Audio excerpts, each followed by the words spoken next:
Okay, so all of this month we are doing textiles. And I often feel that this is one area where there's so much inspiration, but it's not studied in depth as much as it should be. So I'm going to show you through these 4 weeks how to look at textiles and how to use that application in other parts of art as well. So just a little overview. In textiles, there are lots of things. There are prints, weaves, and there's treatments of textiles on themselves also. So you have prints like something like this. This is printed. What we're going to do today is checks. Those are weaves where different colored yarns are woven together to create a particular design. And then you have things like embroideries, which will help to maybe give you a three-dimensional feel to the fabric. They're often handmade. And then there's a separate part of textile, which is also things like knits and crocheted items. So that becomes different. So when we look at anything related to textiles, it is quite vast. And each of these topics can be picked up and studied for several projects. Now, if you think about application, a lot of people who are learning art will often say, I want to learn landscape. I want to learn how to draw people. I want to learn how to draw cookbooks or storybooks or something like that. And in their head, it's like the whole big chunk that you're looking at. But then you realize that when you start making people, for example, you get the portrait fine because you probably spent 60 hours in getting the face right. And then when it comes to putting clothes on the person, everything just goes horribly wrong. Your shoulders become too pointy. You're not able to drape fabric on the stick figure that you've made. And you just don't know where that ability should come from. So part of it comes from just learning to sketch people with all sorts of drapes of garments and stuff like that. But also another part to make the illustration more convincing is to use prints or textile application on that shape. Then it suddenly magically just comes alive. In that also, we will add things like shadows, some highlights, a few things here or there that can make it look more realistic. So we are going to take that part during this month, just how to make different types of textiles, and then also try and see if we can use it in some kind of application. I have shared some images on the group. There are 6 or 7 prints, well, not prints, these are checks of different kinds. So we have, oh, Shweta is, oh, she got bumped off, I think. Okay, so there's this print.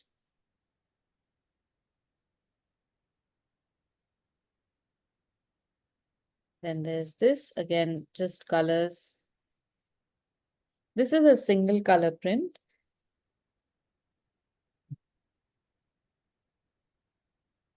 And here's an assortment of different kinds of checks. So we are going to make these prints, at least 4 of these prints, these checks. We'll start off with this single color, then we'll move to 2 colors, then we'll move to 2 colors with a complicated pattern, and the last one, I'll ask you to do whichever one you want to do. So the different things that we will be covering in this would be mixing of colors so that we match the shades. This is also a very important part of being able to illustrate.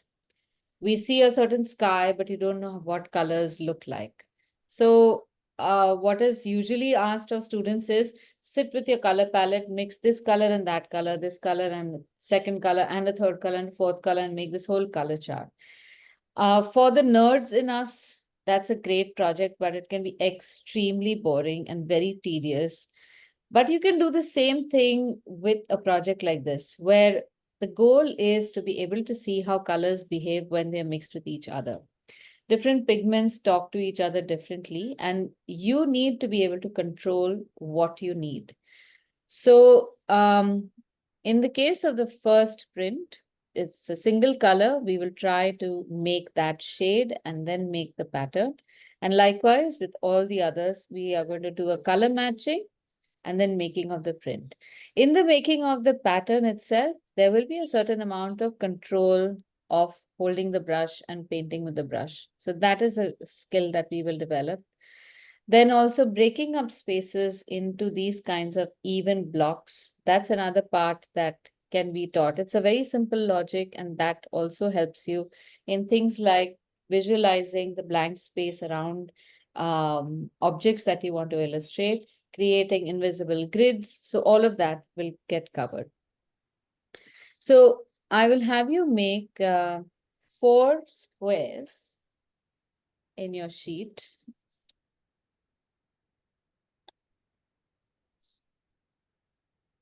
Second.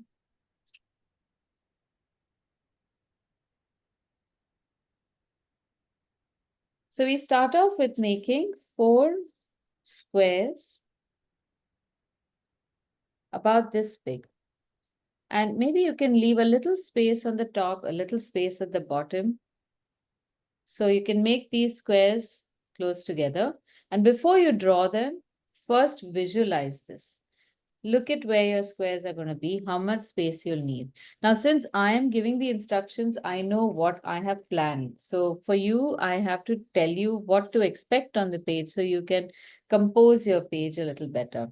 So I'm going to give you, we are going to make those 4 patterns. And in that, the color that we make, we're going to make a color swatch and we're going to write what colors we have mixed to create that shade.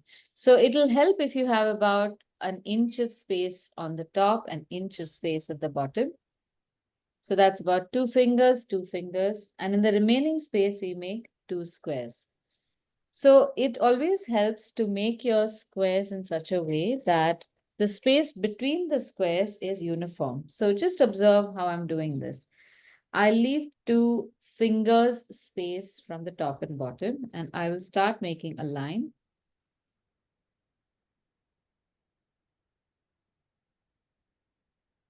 And don't measure it with a scale.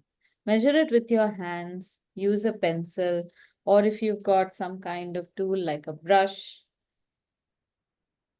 So measure the longer line and match the shorter line to that. And this becomes your unit. This way, even if your lines are wobbly, it's perfectly fine. You can take the same measurement sideways and draw a square or draw all the horizontal lines together. A bit of a tip, when you're drawing vertical lines, hold your pencil horizontal.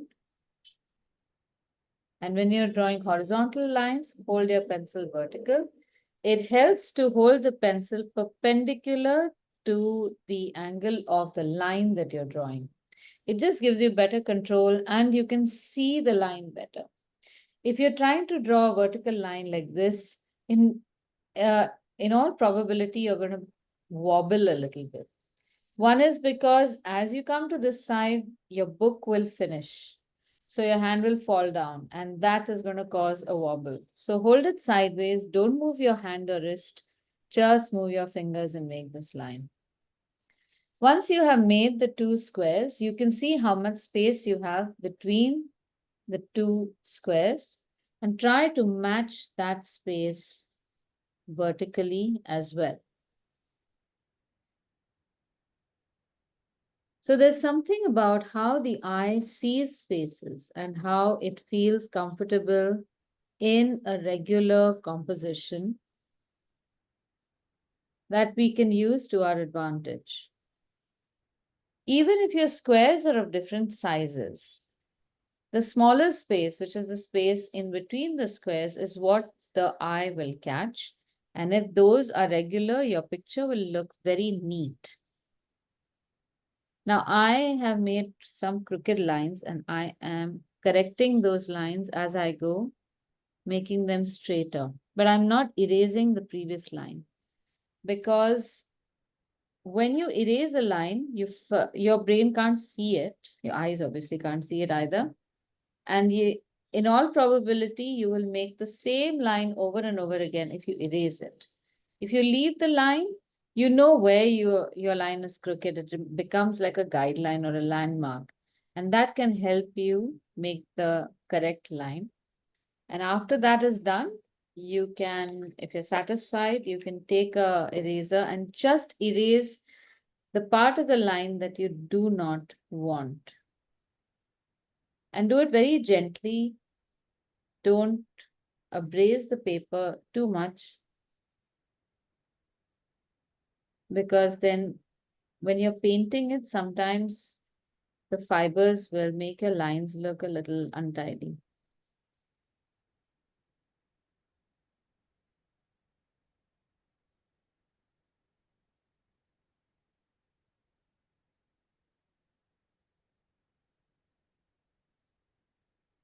Okay. Now, the first print that we are making has got a pink color.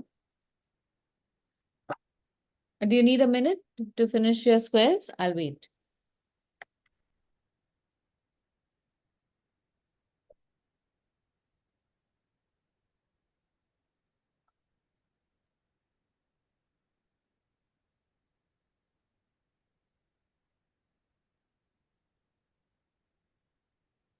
My lines are not very neat. Uh, as in, there are double lines. Is that okay to Yeah, like? that's okay. Yeah, see, even mine are not very neat. That's okay. It's okay for now. Yeah. Just make them very light. Don't make them too dark. That's a mistake I've made. I think I've made. That's okay. Now you know. Yeah. Okay, now keep a rough paper handy. We are going to test some colors. And if you don't have a cartridge paper, just pull out a sheet from the back. Just take a small section out of this page and use the same one. For testing color, you need the paper, the same paper as the painting that you're making the artwork on.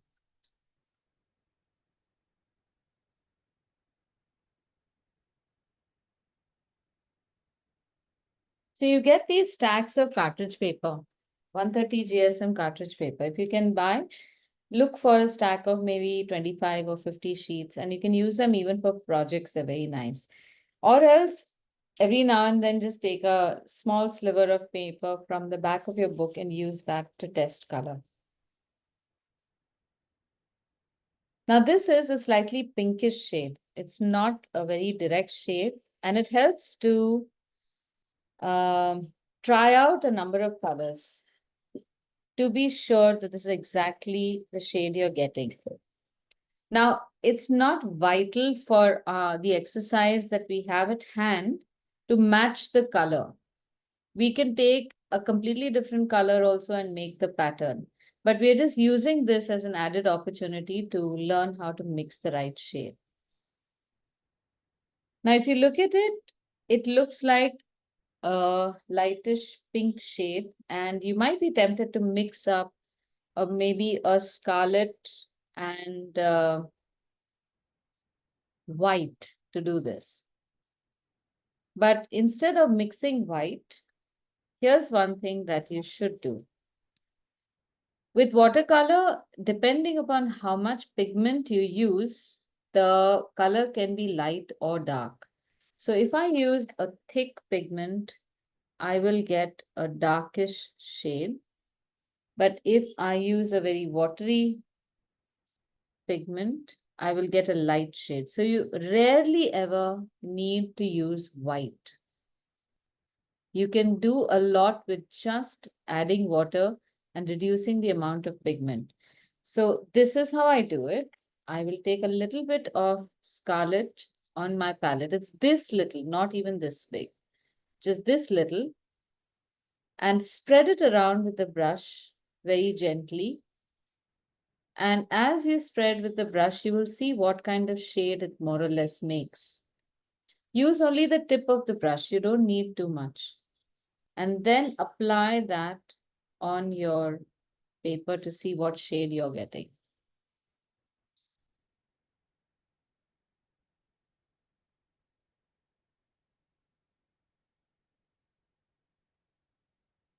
Shali, are you? You have taken Scarlet Lake.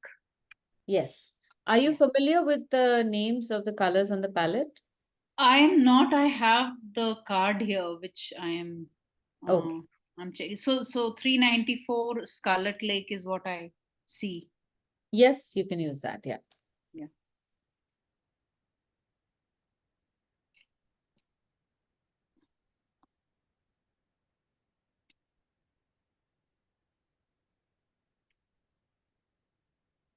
And is there? So we are using a thin paintbrush right now. Yes, I'm using this is the brush that comes with the kit. It's I think a number 4 brush. Anywhere between 4 and 6 is fine. Yeah. When you make that swatch or dot, please write the name also.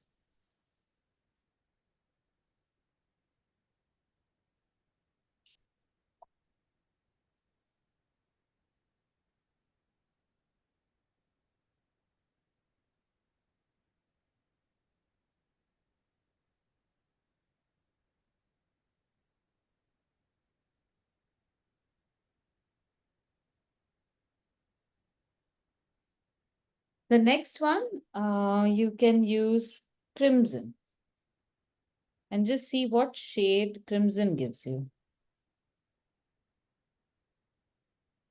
So you take one which is slightly deeper, then wipe the brush on the rag and don't take any excess paint. Again, wipe and then paint with whatever residual paint you have, and you'll still have some color.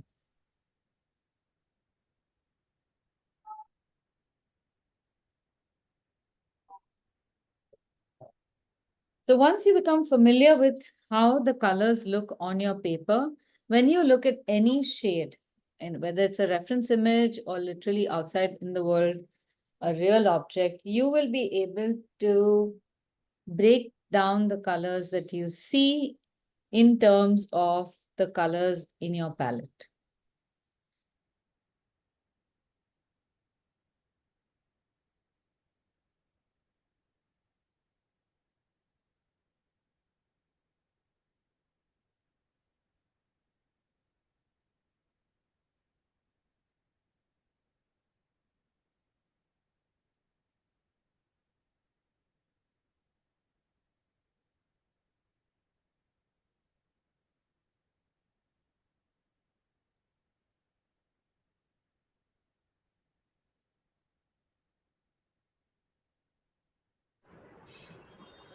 It's, these checks look different on different devices. So I'm seeing in one place it looks slightly peachy, and in on the laptop it looks slightly pink. So it's more Yeah. towards crimson, and the other way it's more towards scarlet. Yeah, that will happen with everything, no? So choose any one device, just decide on one color that you like and just use that. So that's why, actually, this is a good point. I will give you instructions based on what I see, but use this, look for what you see in it. Like I see this as a mix of scarlet and crimson. So that's the color I'm going to make. And I have a separate palette here where I've just taken a little bit of the two colors and I'm making it very rather watery. So I need enough pigment to make the pattern, but I don't want it to be too concentrated. So I'm going to add a little bit of water to it. I mean, not a little bit, quite a lot. And when I move this around, I can see how light the pigment is because of how much water there is. And you can do the same thing on the palette as well. I've cleaned this out, so I can do it like this. And then add a lot of water and move it about and see how light it is, how it flows. And there is more water than pigment. So you'll get a nice light shade. All right, now, if you're done with this, we can divide our spaces. Now we need to get some kind of proportion in our box. And we can, of course, start randomly making these squares and all.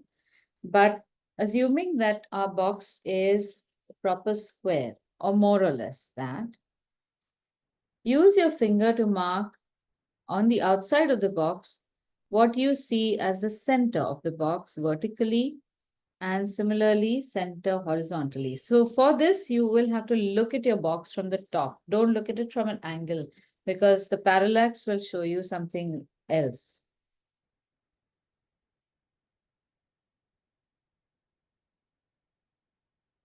So first we mark the center vertically and horizontally, and then we will mark the center of those halves as well. So you have basically divided your square into quarters. And this is good enough to start with. So we are going to have thick lines going from these lines to their corresponding points on the opposite side of the box. They're going to be thick lines and lighter lines. And then we will draw thicker lines and slightly darker lines. Sorry, not thicker, thinner lines and slightly darker lines in the space in between. So right now, from these points, we have to draw thick lines and light lines. I want you to just observe what I'm doing. I'm taking the color that we've mixed, and I'm going to hold my brush perpendicular to the line I'm drawing. And I'm going to press my brush and keep it pressed at the same pressure to draw this line horizontally. So if I maintain the pressure, I will get a uniform thickness on the line. If I try to draw the line like this, I'll get a very fine line. This we are going to do in the second part. So hold the brush down firmly and pull the line across. And keep the pressure the same. Now your lines may not come even. You may get a nice even edge on the top, but not on the bottom. So go ahead and even that out to the best of your ability, but don't worry too much about making it too strictly perfect, because that would be very boring. While we are making very geometric patterns and all, it's still a handmade pattern. So allow for a few wobbles. That makes it look even nicer.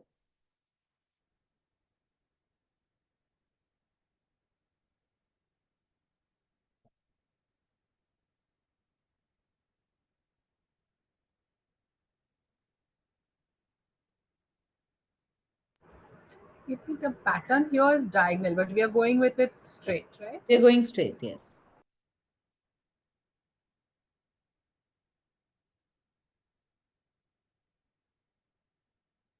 We could have used, I think, the same measure also. We could have gone from the center to center, from side to bottom, top to right, bottom to left, like that, and made a diagonal as well. Pretty much the same thing, but not today. And the reason is, one, because all the others are upright, and my OCD will be totally triggered if all the others are upright and this one is on the diagonal.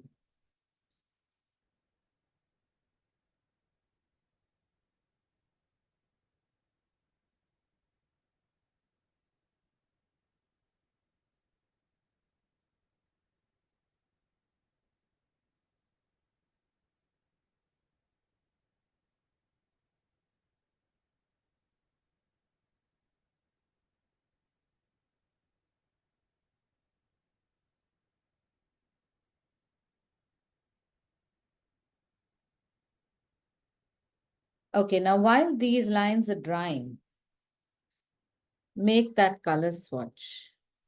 And now I insist that whenever you do any writing on the paper, you have to do it very properly. So don't just scribble notes. Try to make the notes very nice. Don't write at an odd angle. So just watch what I'm doing first, and then it'll just help you to assemble your elements better. So I've made this circle a little away from our pattern so that I don't clash into all these markers. And I'm going to write the mix of these colors underneath it very small. So I'm writing scarlet, and if my letters do not finish at a certain point, I won't go beyond, because it looks very untidy when one letter goes all towards the end. This note is just for us. So if you write scar LT, you know what you're talking about. And crimson. I'll write crim and SN, and that should do it. So leaving a nice disciplined frame all around will make the page look so well composed that you wouldn't have a problem even framing this because of just how thoughtfully you have made the layout.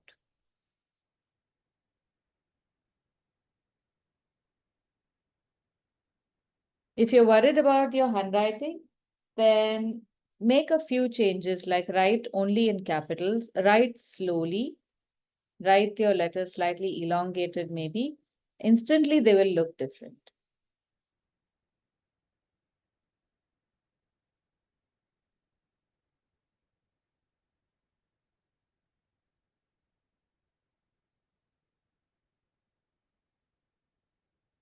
All right, now hopefully the horizontal lines have dried up, so we will make vertical lines.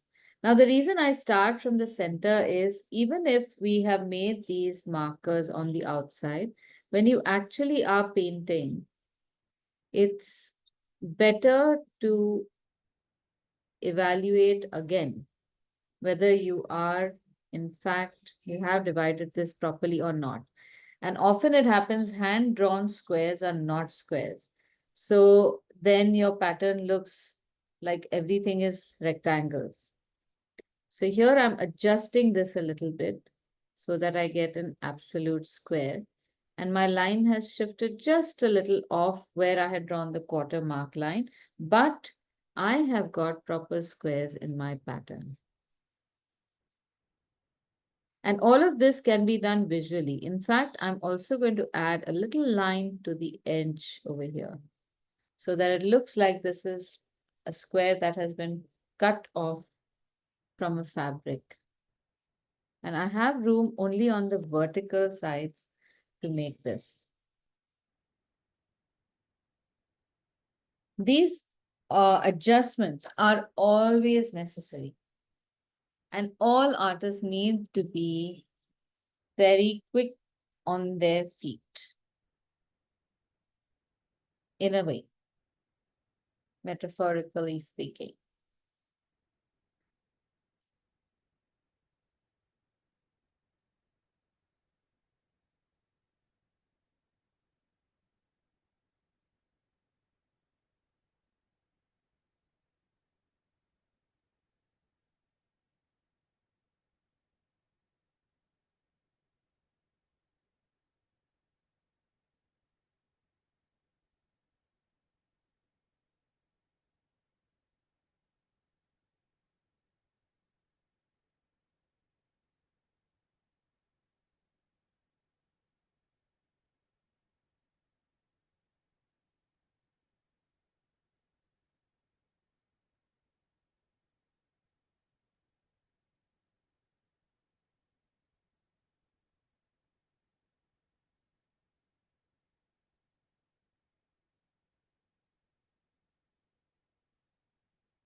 Okay, now while this dries, we are going to paint the second box.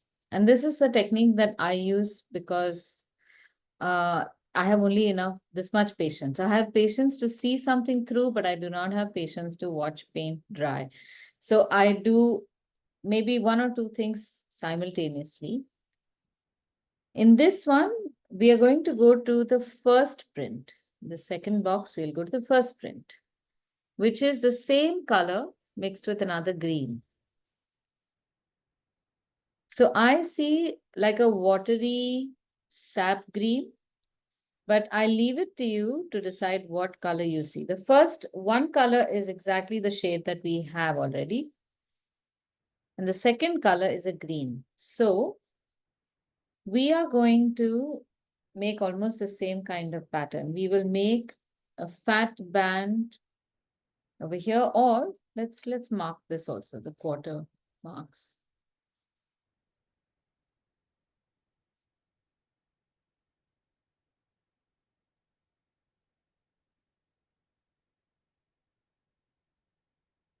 Now, if you want to, you can always use these marks themselves to draw the lines between, or in this space, you could probably also create extra bands. Like this is the pink or the green band in the center.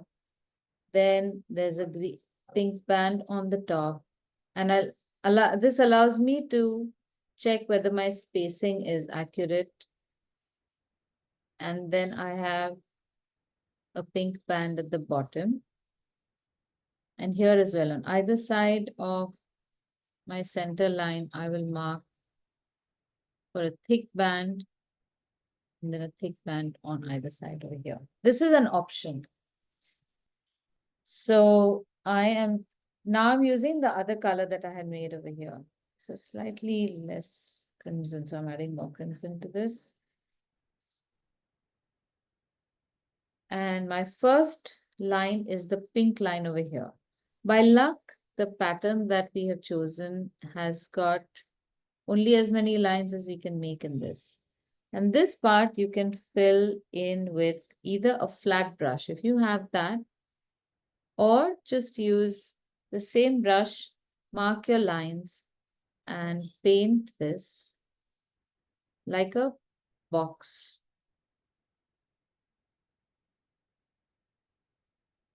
I'm making the horizontal lines first, and I'll wait for this to dry before I make the vertical lines. So I have 2 pink lines horizontally and 1 green line.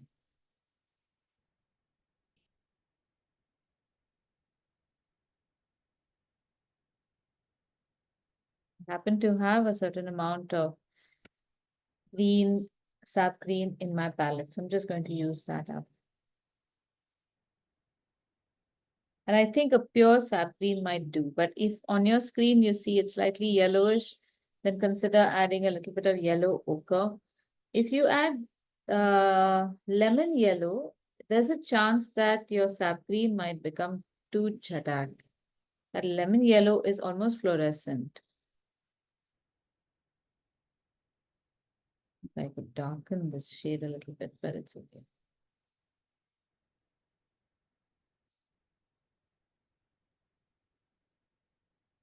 And while this shade dries, we will again make our color swatches.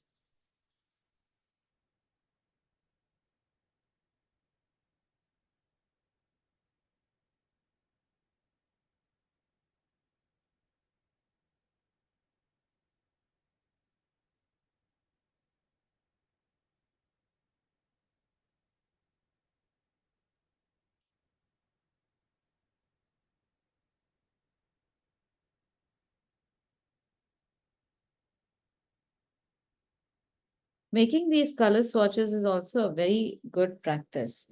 In the beginning, we feel, of course, I'm going to remember this. And by the 10th picture or 10th illustration, you've made so many colors that you can never remember what you've done before. So from day one, start adding the names of colors that you use. Another advantage is it also helps you become very familiar with your colors and their names. So you can recall on the fly what colors you want to add. Shali, I can see that you're moving from left to right. Is your water on your left and your colors on your right? Can you move everything to your right? So water, colors, rag, brush, everything on your right if you're right-handed. And on your left if you're left-handed, simply because while you're taking water into your palette, you might drip along the way. And plus, you want to avoid moving your hand across that area so frequently. Your sleeve or something might also smudge the colors.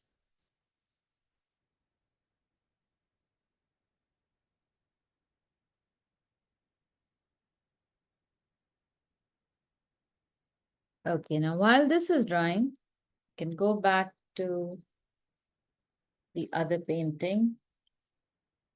And now the fun thing is that in the time that we have made the second square, some of the color of your first square might have dried up and it'll become more concentrated. So you may not need to make extra color. Use a thin brush. I'm using a number 2, but mine is a very thin number 2. So you could use a number 1 also. If it has not dried up, then make a small amount of the same shade, but a little more concentrated. And we will use a little bit of this. Now, here's where the trouble can come. This is a very dark shade, and we have got like a wash shade of this color. So you still have to use the wash shade, but just slightly more concentrated. So I've made this color, but I'm not going to use it this dark. I'm taking a little bit of this color into that wash to just dry it up a little bit. And do the same thing. Now, hold your book in a comfortable position and start making the lines somewhere in the middle of your page. And for horizontal lines, move your hand along that edge. So keep a lot of room. And while exhaling, just keep going to the end. Our color should have dried, so you shouldn't have a problem then.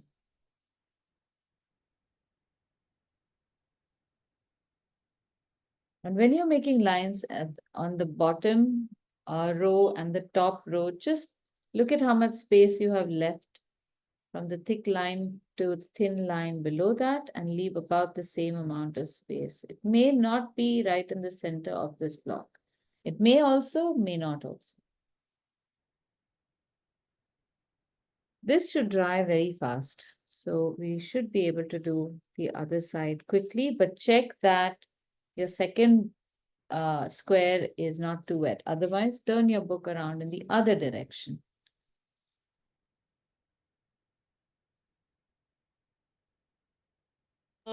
Ends are not coming neat. That's okay. Are you getting just blobs at the end? It's actually the whole line is not very uniform and the ends are very uneven. That for now it's okay. Are you attempting to end them at the edge of the square? Yeah, I am. Okay. So this is just a little bit of brush control.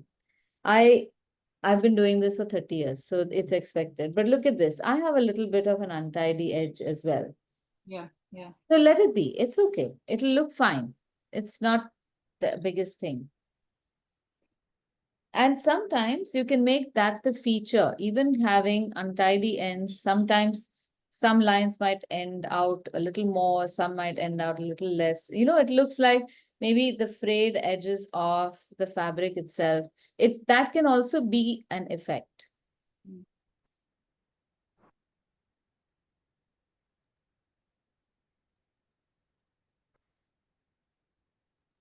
So I often use this analogy. I've lived with cats all my life, and if you've seen cats, sometimes they have mishaps.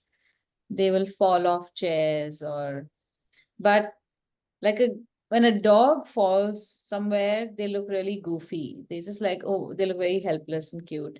But when a cat falls off something, it immediately corrects itself and says, I just meant to do that.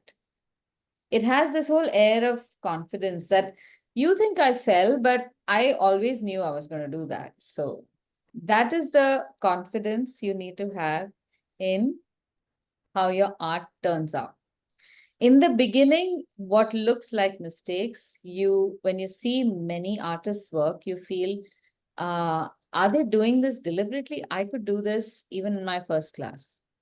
Because there are certain aspects of your personality in how your line ends, or how a certain color flows a certain way because of how you hold your brush or how you make your line.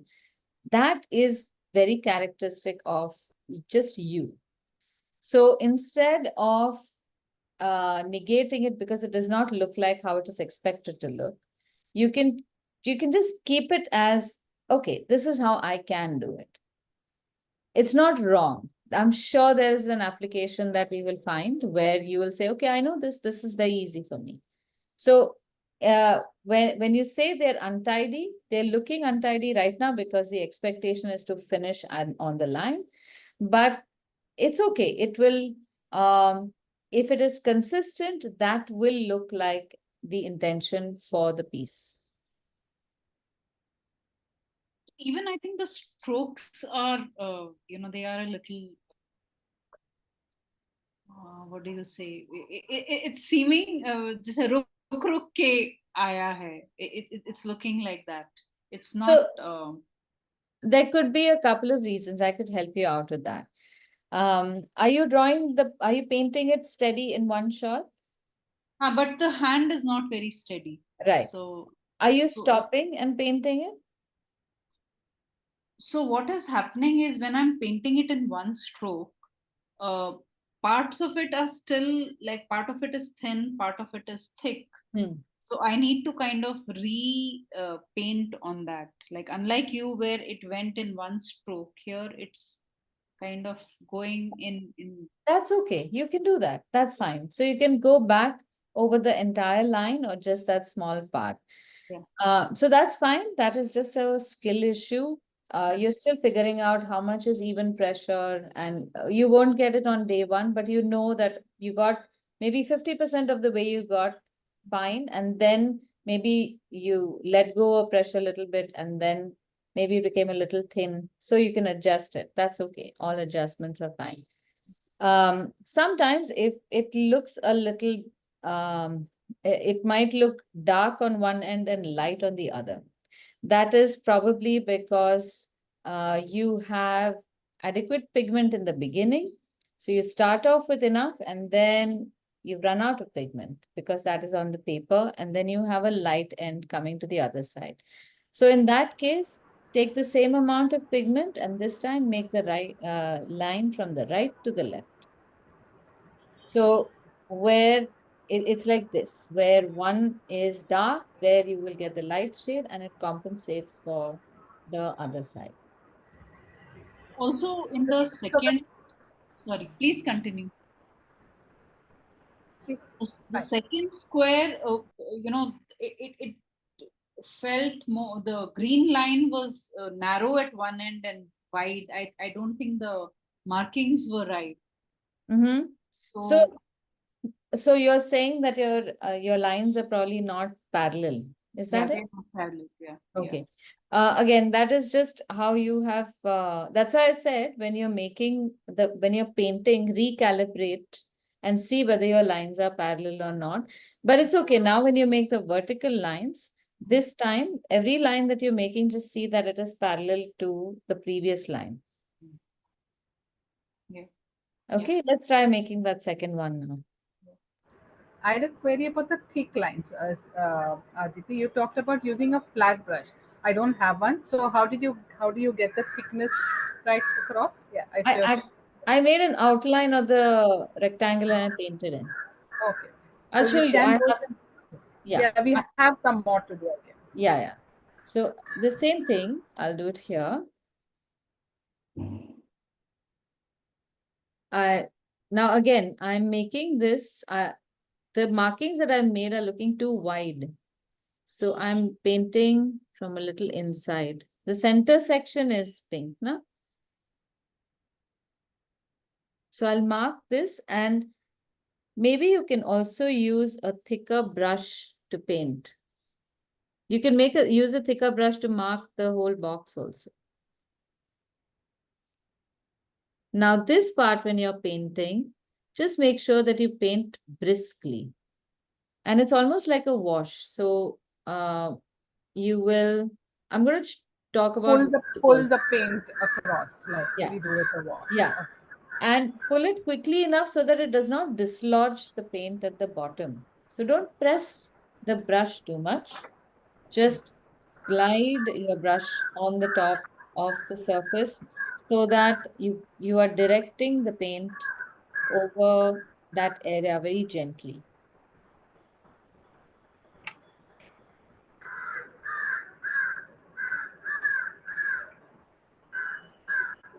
Now with green also, I'll do the same thing.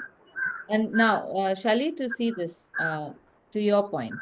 Now I'm going to check that the line that I make over here is at a particular distance and it is parallel to this line. So even if I have made my mark somewhere, now my commitment is to the print. So I can change this decision where to make the line, so that I get perfect squares and perfect rectangles and perfect parallel lines. So the lines that we had drawn in the beginning were mere guidelines. And as I often say, your pencil lines, your guidelines are just guidelines to help you draw that perfect line afterwards, either in paint or in pen or as your final illustration. So your pencil lines they are not like a marriage that you don't know how to get out of.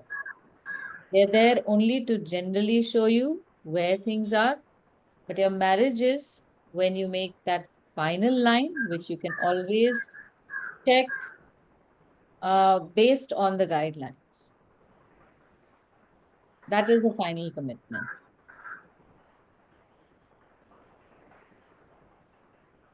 So in the time that I took, now this color is looking much brighter, the second layer. But if we wait a little bit, you'll notice that this color will dry up and become at least 30% lighter, and it should match. That is my hunch.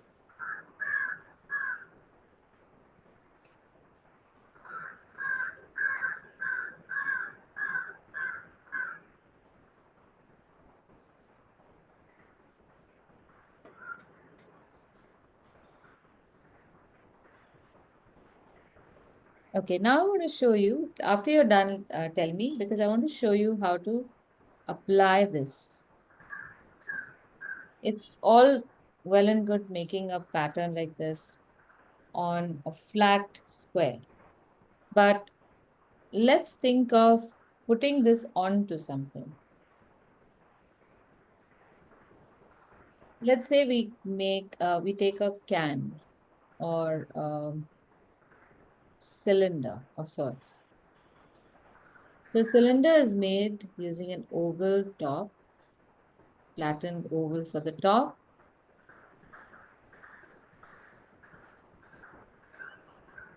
two lines parallel, and half an oval for the bottom. This is my cylinder.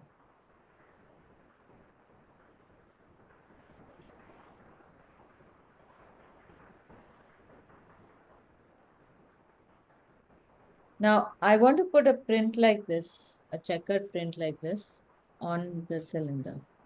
And the process will be pretty much exactly the same. I will mark the center. Then, because this is turning to the side, I will mark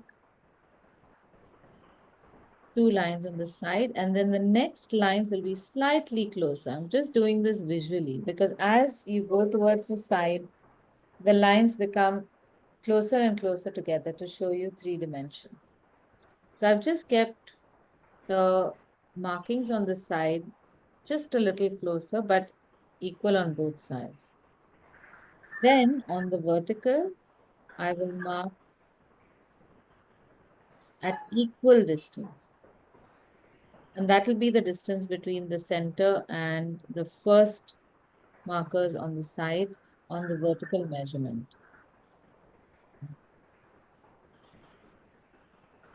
So I have, in this proportion, I have 5 lines on the vertical and I have 5 lines on the rounded edge. So if you want, just observe this, don't paint it. First, see what I'm doing. So if I make any goof up, you can correct me and you don't have to make the same mistake. Okay, so I'm taking my brush. This time I'm holding the brush sideways so that I can maintain that same pressure throughout. And I'm going to make that vertical line coming down.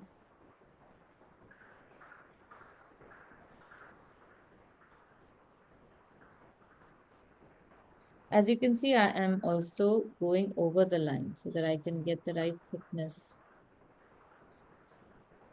This is fine. Now the one on the side will be slightly closer and slightly thinner also.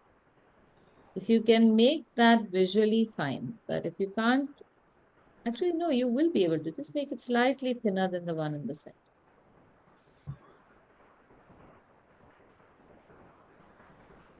Now, once this dries, I have to make the horizontal lines parallel to this curve. And I'll automatically get the first part of this pattern. Okay, so I'm going to let this dry and you can make your own cylinders and try painting the first lines.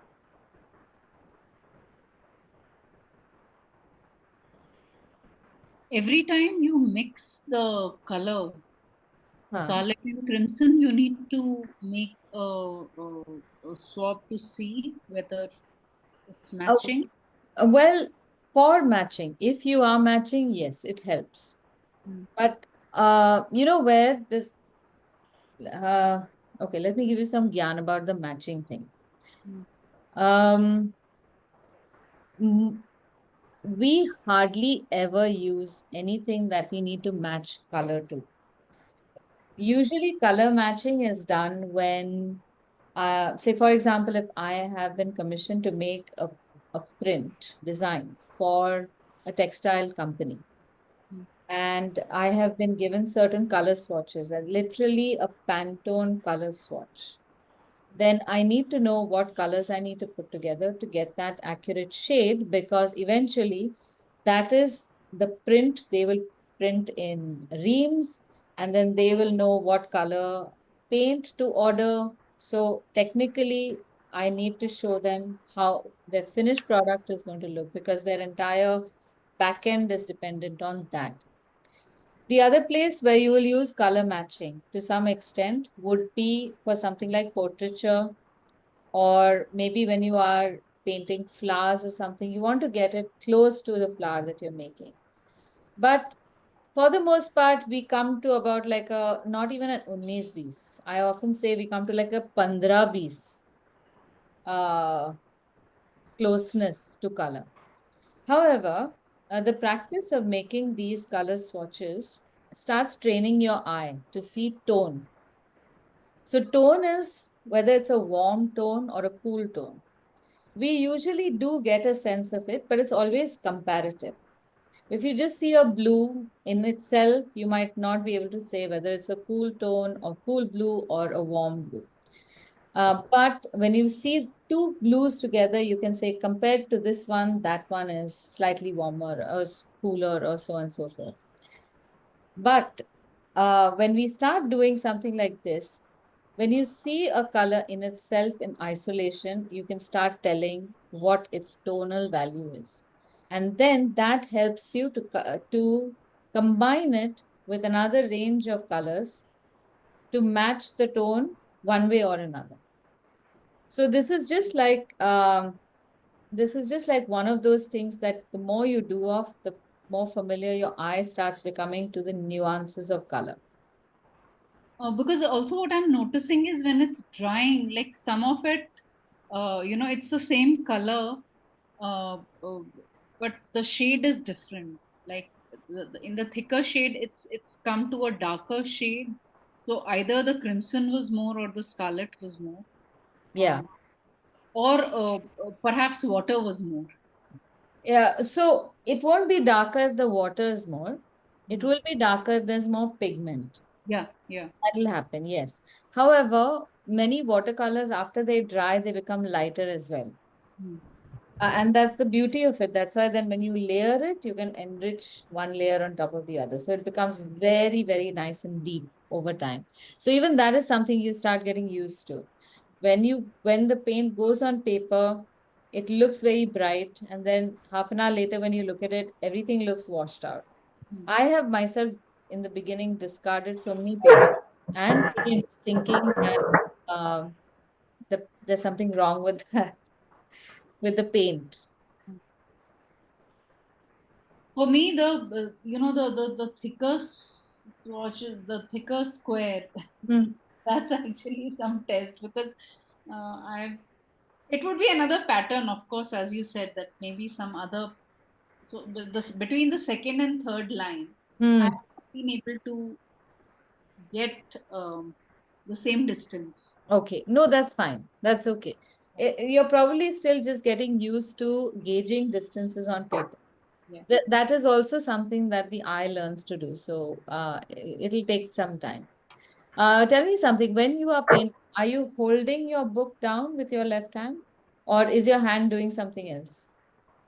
So when I'm writing, I mean, I don't know what's the correct way. I'm just trying to gauge what's the right way for me. But my book is down, yes. My So, hand, yeah. my hand is up. I mean, should I be keeping it on a stilted kind of a thing? Would that help? No, your left hand should be holding the book. Okay. No, that's not what I'm doing. So if your left hand is on in your lap or just somewhere here, or if you're painting like this, Yeah. your hand will be unsteady. Your right hand will be unsteady because your weight is not balanced. So at any point, hold the book, compose yourself, exhale, and draw the line. It just helps in the beginning. Then it'll become automatic. Can I see your drum? I that's a little. Yes, yes, yes. I'm just changing the camera now. That. Yeah. I'll bring it a little closer because now the light is failing. So it's a thin oval shape on top and two parallel lines from the side, and the same oval, the bottom of the same oval on top is repeated at the bottom. And now this part, again, I'll do from the center.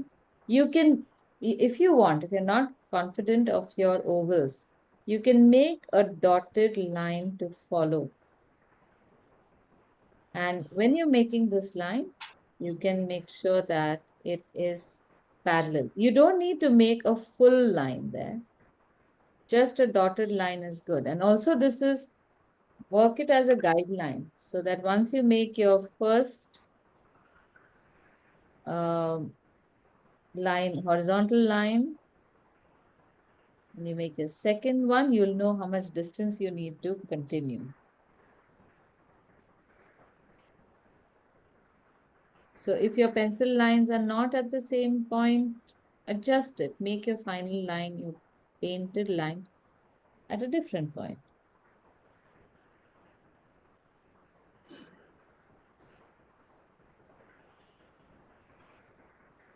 And you always start from first dividing it into half, and then dividing the half into a quarter. Yeah. In this case, see, I just took a random distance to the right because I know as I proceed further on the other side, my lines are going to come a little closer. So here, I made sure that the first lines on either side of the center line are at an equal distance. Mm. They're not exactly at half the distance of of the uh, of the cylinder.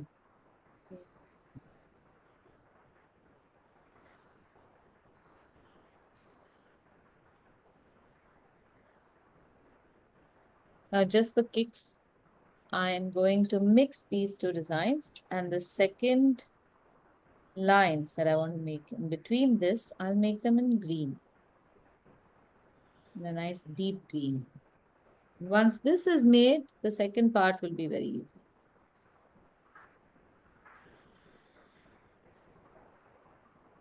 So drawing thin lines and straight lines can be scary, I think. I don't know if it's a fear that one has because one has tried it before, or just looking at the line, you feel, oh, I'm never going to be able to do that.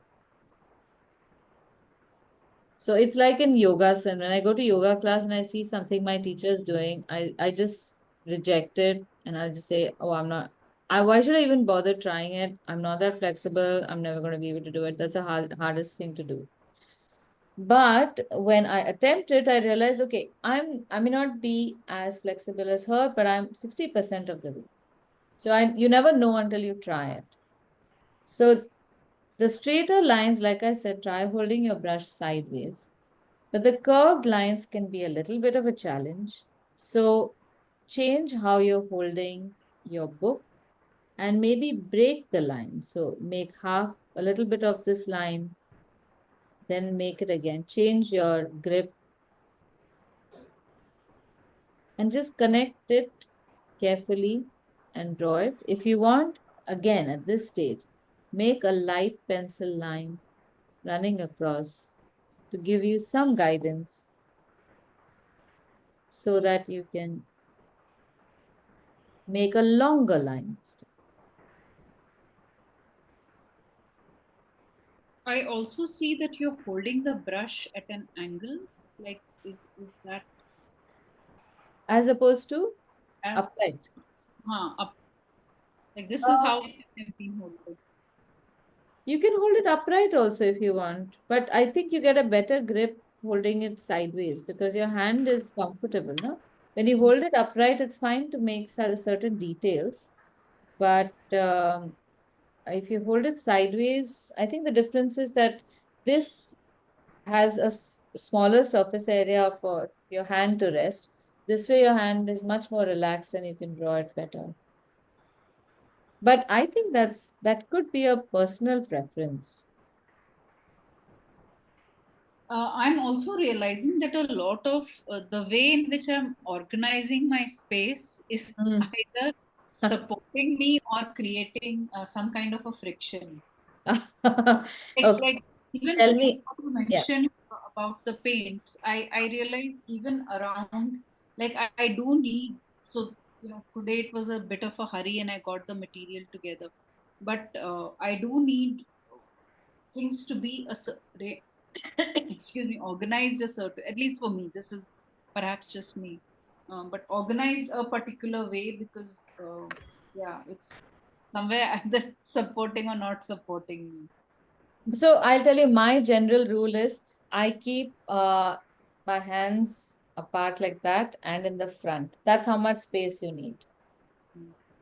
So if you're at a table, just make sure that there's nothing till the end, till where your tip reaches ahead, and then in this entire area. And the logic is very simple.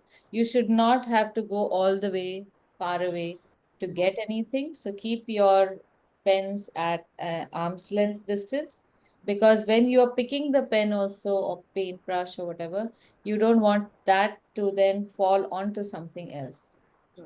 So my system is to keep, I'll show you how this works.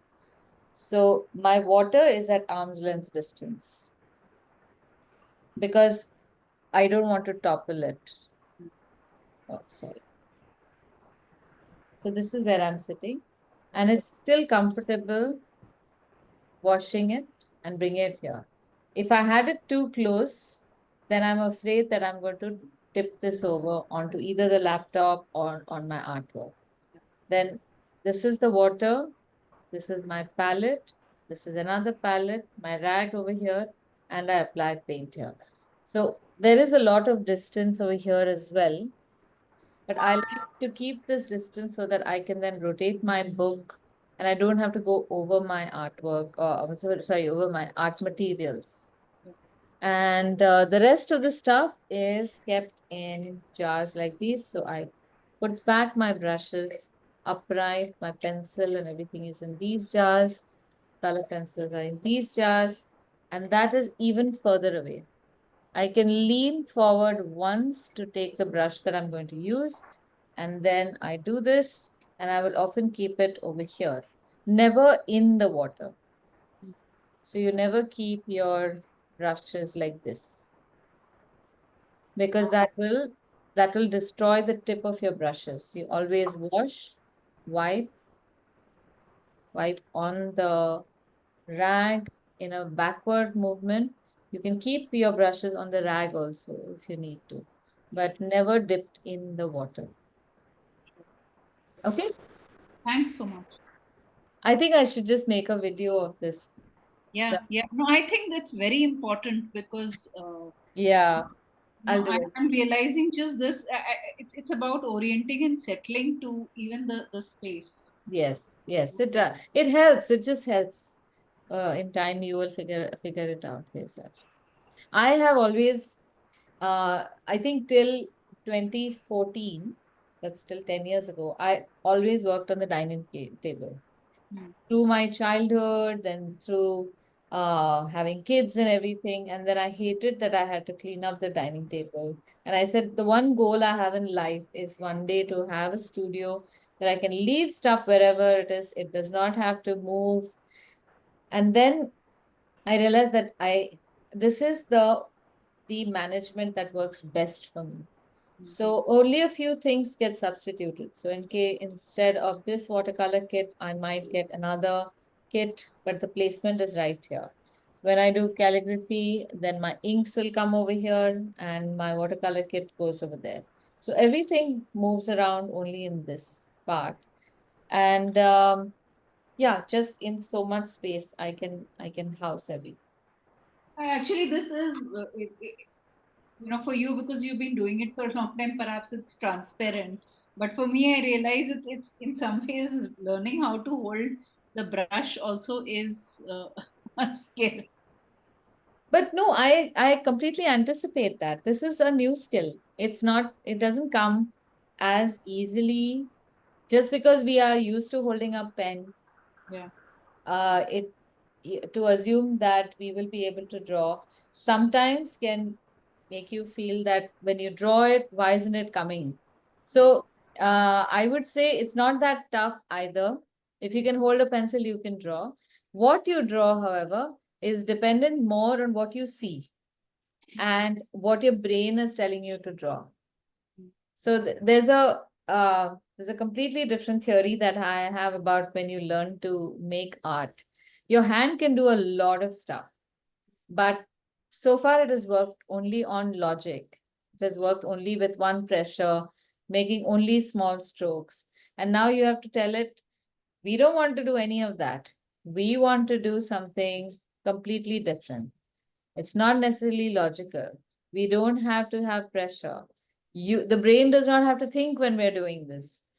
So that's where the realignment of holding the tool in your hand and producing something on paper comes.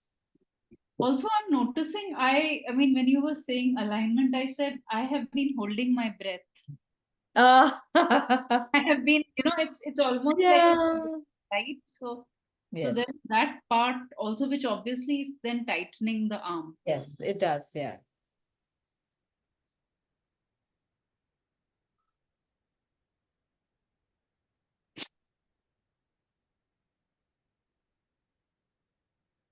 Ashrita, did you make the cylinder? In fact, I was thinking I'm just the opposite because it's all straight lines. I'm doing very well this time. When it is the more free flowers and things, I seem to be floundering. So I think Shaili will do better in that aspect. Possible. Yeah, that's another thing, huh? Discovery. You never know what you're good at. Some things you feel you're not good at all. Some things you feel, okay, this might be easy, and then you trip yourself up. Often happens. And for me, what's amazing is it's a very small stroke. So on the face of it, it seems very simple, just drawing. But you know how even holding of breath or whatever the tentativeness. So if you when you say that it reflects you, I think there's a little bit of tentativeness because obviously I'm just starting out. Right. So what I'm noticing in my strokes. Yeah, so holding of breath is very common for beginners. So you have to actively exhale. That's all you need to focus on. And also, while in the process of painting, when you are going to make contact with paper, whether it is with pencil or pen or paint, that is the point you have to begin your exhalation. Because inhalation is involuntary. Yeah. Your body knows it needs it, it is going to inhale. But exhalation, you still have a certain amount of control over. So as you're bringing your tool down, just exhale and start the line and just let it flow. And hold the book. Hold the book. Okay, now quickly, I just want to go over the remaining patterns because it's almost 7 now. So these patterns, this one and this one, they're very alike. They have a background color. So I want to show you how to make a wash. And then the rest of making of the pattern is going to be exactly the same. So for the moment, if you can keep your brushes down, I just want to show you this one print, how to make the wash, or I can show you both washes, and then you can try one wash before we end class, and I can help you out with that. Now, washes are like 40% of watercolor painting is going to be washes. And if you practice your washes and layering of washes, you will be able to do everything else a lot easier. So a wash is basically just I guess, any shade that you have made, which you want to apply over the entire or a large section of the paper, either mostly evenly. So I'm going to show you this even wash because that's what we need as a backdrop for the remaining patterns. The first pattern that we have, the backdrop looks like it's a neat wash of a yellow ochre. So I'm just going to use a proper yellow ochre. Okay, now the tip is when you need to clean your palette, just take the corner of your rag and press down with, can wet that rag and press it down and clean your palette. You don't have to clean your palette every day. There are a lot of shades in this which you might use for certain detailing at some point. So I'm taking this yellow ochre. Usually to make washes, you would use tube colors because you need a large quantity. Cakes are good for traveling or for making details or smaller shades. But for our class, we don't do very large scale washes now. So this is good enough. So when I'm making a wash, to figure out the quantity that I need, I spread around the paint in the palette to see how much I have. And I mean, a little bit of physics in this, trying to figure out what is the height of the water, of the medium, how it will spread over here, because a certain amount will get absorbed. You can just use a little logic and spread this on the palette and say, if it is making about the same amount of area, then this volume is enough. Because you don't want to run out of your shade halfway through the wash. Your paint has to be rather runny, which you can test on the palette just by moving the paint around. So let me give you the theory. I'll hold my book at an angle. I will load my brush a lot so that when I make a line over here, it looks distinctly wet.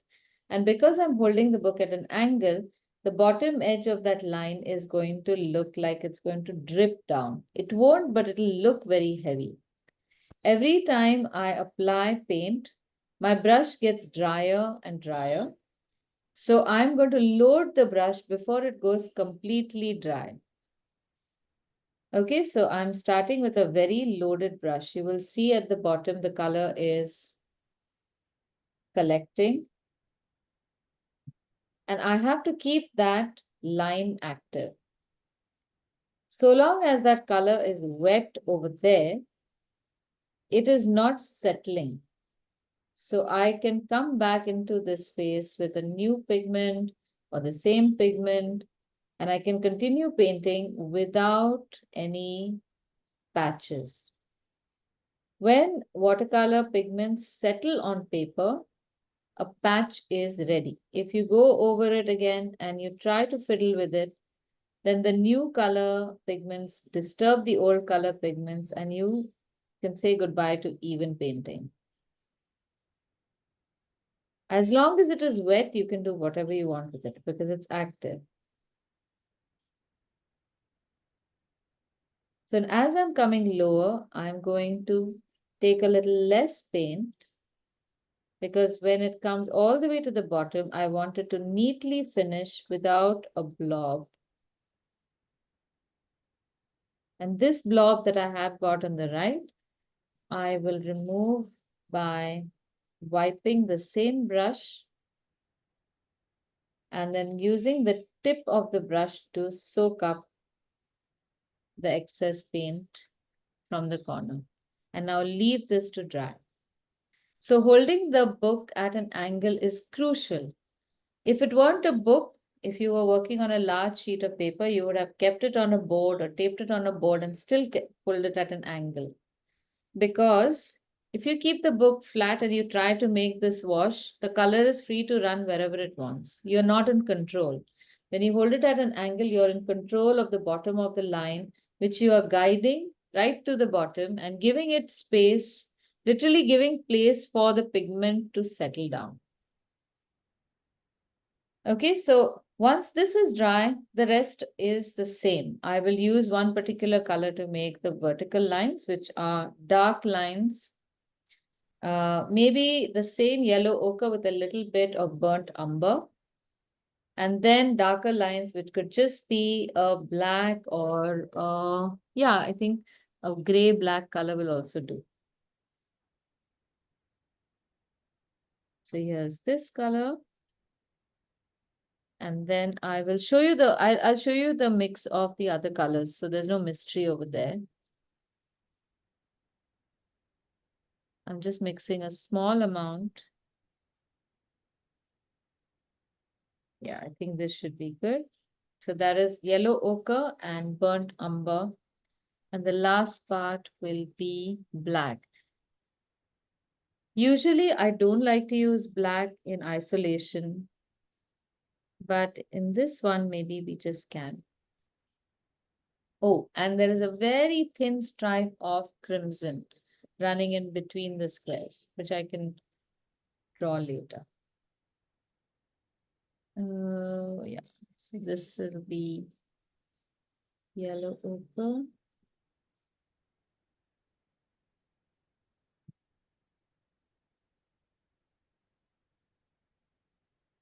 Yellow ochre plus burnt umber and black.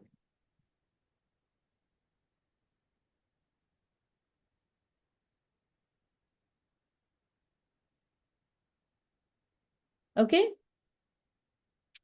Okay, do you want to try making that wash? Once, just do that and then we will end class.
When you're making the wash, go very easy. Huh? Don't rush through it.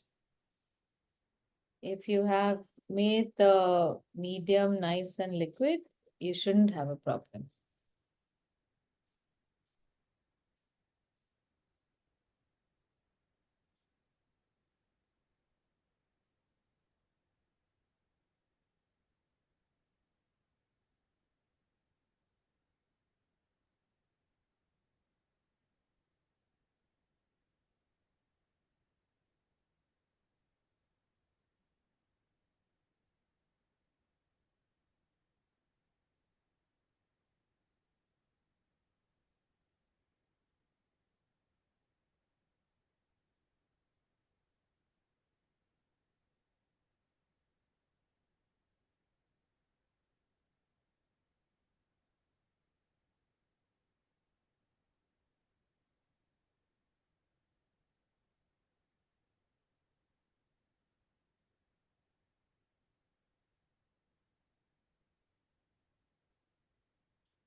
The two sides don't come out as well because we're still not used to the control, like when I'm going this way.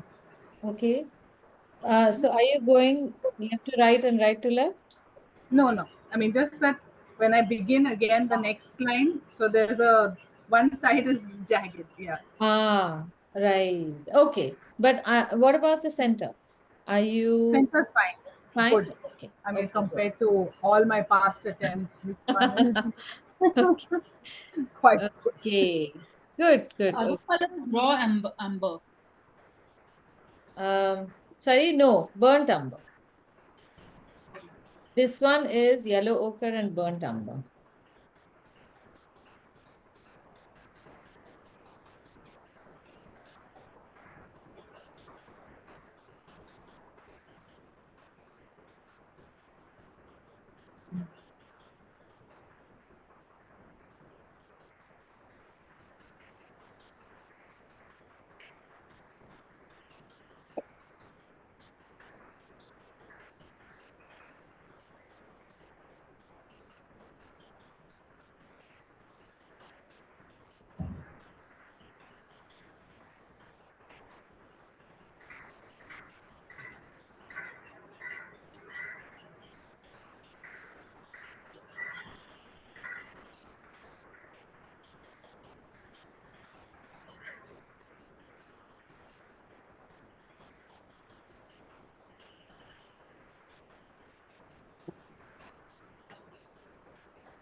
Okay, so before we end, I just want to show you a couple of applications. This is a video that I'm going to share with you of how to apply a pattern onto an object.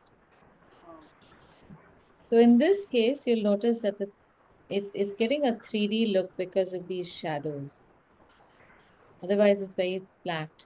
And this has been made in color pencil so as to not disturb the pattern. Okay, so you can try that as well. I'll share the video is it's like a what's it called? Time lapse. So it's just barely 30 seconds long. But you get an idea of how to how to paint the swatch and how to then apply it on an object as well. Okay. Yeah. Okay. So if you want to, through the week, you can make another sheet of paper and make these boxes and try some more patterns. I'll share a few with you.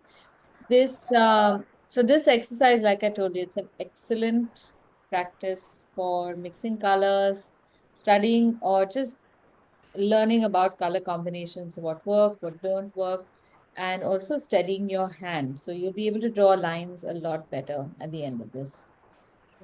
And if you want to, if you really want to make a more fun project out of it, you can look for an A6 size hardbound illustrator diary. So that will have the same types of pages that we have. And through the month, whatever patterns we are learning, you can make your own diary with that. So in the first week, you can just make all these checker patterns. Just make one a day. And as you can see, we've made a couple in 90 minutes. So it shouldn't take too long to just make one a day. And you can literally start off with taking one color and just drawing stripes vertically and horizontally, because that is also another type of check. Move to the next page. Then you can make fat stripes. Then you can make fat and thin together, change the color together, and you yourself will start making lots of combinations. Okay? Okay, so next week we will be illustrating embroideries. So if you have some embroideries that you'd like, you want to illustrate, you can share them. Or if you know of any others that you'd like to see and you know what you want to learn how to put them on paper, then share them and we can do that next week. Okay? All right. Bye then. See you. Bye.